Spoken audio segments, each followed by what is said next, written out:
পশুর হাট মৌলভীবাজারের কুলাউড়ার রাবির বাজার পশুর হাট থেকে যুক্ত হচ্ছেন এম এ হামিদ। তার কাছে জানবো সেখানকার খবর। হামিদ, একটু জানাবেন গরুর দাম নিয়ে ক্রেতারা কি বলছেন এবং বিক্রেতারা বেচা কেনা সম্পর্কে আসলে কি বলছেন?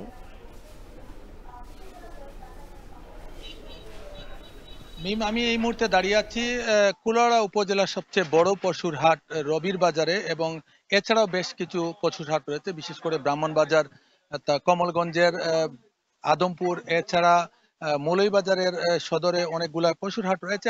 এবছর স্থায়ী পশুর হাট হিসেবে যেটা বলেছেন আমাকে স্থানীয় সরকার অধিদপ্তরের স্থানীয় সরকার অধিদপ্তরের বুলবুল আহমদ, তিনি জানিয়েছেন যে এ পর্যন্ত তাদের 20টি স্থায়ী পশুর হাট রয়েছে এবং প্রায় 30টি অস্থায়ী পশুর হাট ইতিমধ্যে গিয়েছে, আর হয়তো বাড়তে পারে। আমি কথা বলেছিলাম জেলা প্রাণী সম্পদ কর্মকর্তা ডাক্তার আশরাফুল আলম খানের সাথে। তিনি আমাকে জানিয়েছেন যে এবছর মৌলভীবাজারে পশু কুরবানির চাহিদা হচ্ছে 78,929টি এবং তার বিপরীতে উৎপাদন হয়েছে 7,367টি। যে খামার রয়েছে, খামার ছাড়াও প্রান্তিক পর্যায়ে যে কৃষকরা রয়েছেন তারা উৎপাদন করেছেন 80,637টি পশু, এবং সেখান থেকে উদ্ধৃত থাকবে 1,708টি।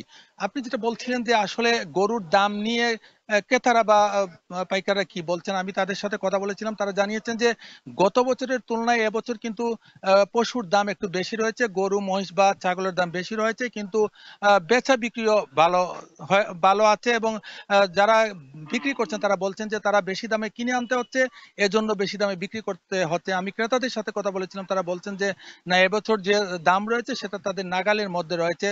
তারা বলছেন যে বিভিন্ন পশুর হাট ঘুরে দেখছেন এবং সেখানে যেগুলো তাদের ভালো লাগছে সেগুলো তারা কিনছেন। যদিও মৌলভীবাজারের সবকটি যে পশুর হাট রয়েছে সেগুলায় এখন পর্যন্ত ভালো বেচা বিক্রি শুরু না হলেও যারা ইজারাদার রয়েছেন, যে অন্যান্য যারা রয়েছেন, তারা বলেছেন যে তারা আগামী সপ্তাহ থেকে, অর্থাৎ আগামী শনিবার রবিবার থেকে তাদের পুরো দমে বিক্রি শুরু হবে এবং পুরো এক সপ্তাহ সে বিক্রিটা চলমান থাকবে। তারা বলছেন যে তারা আশা করছেন যে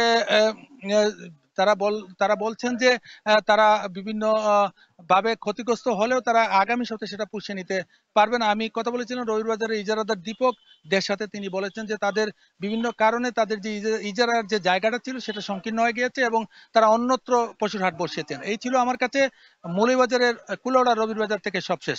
মিম, ধানমন্ডি থেকে মাত্র কয়েক মিনিটের পথ, স্বপ্ননিবাস